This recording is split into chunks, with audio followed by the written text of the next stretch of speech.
What is creative teaching? How can digital technology support this?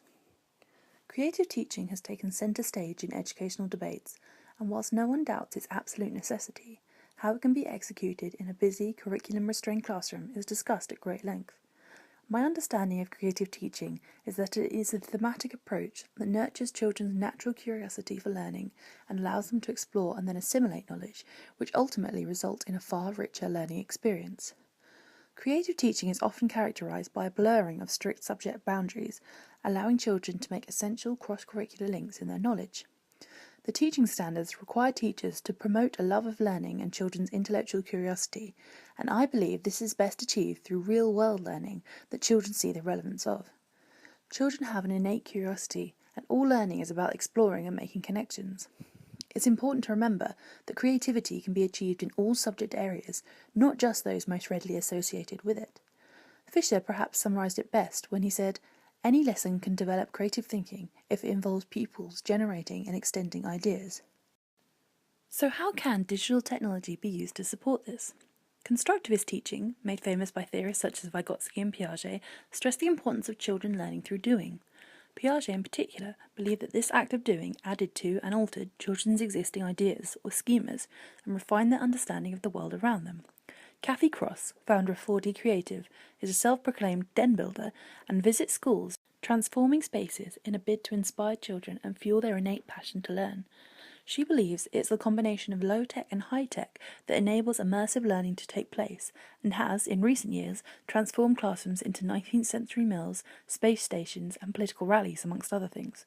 This brought alive the stories behind the images, and I believe it to be a truly creative approach to teaching.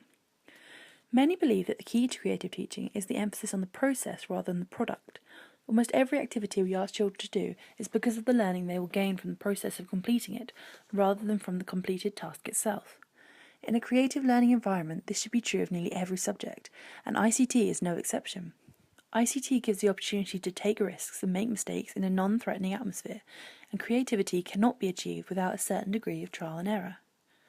Children may not, however, always be able to naturally correct themselves, and so a certain degree of scaffolding is needed. Brunner, the theorist behind the concept of scaffolding, believed that for learning to take place, appropriate social interactional frameworks must be provided. These social interactions, usually between a teacher and a student, provide guidance and support which over time can be removed. This was a creative teaching method that I incorporated into my design and technology module, both in the physical and digital design process. My design project, based around the theme of habitats, used the support of digital technology in a way that complemented the creative process and allowed children the freedom to discover ways of doing things for themselves. I needed a program that would help children visualize a product they had not yet created, and Google SketchUp was the perfect tool for this. Its relatively simple design allowed for a more child-led, exploratory approach, and it also provided children with an alternative to the traditional pencil and paper drawing, which often many struggle with. The world is becoming increasingly digitised, but there is always the risk that school curriculums and teaching approaches will not keep up with the rapid pace of change. This is why projects such as Make Things Do Stuff have emerged, to help people use this technology creatively and harness the power of the web for their own means. We need to see ICT as a way of creating socially rich experiences right across the curriculum, and it's important to remember that digital technology goes further than just computer use.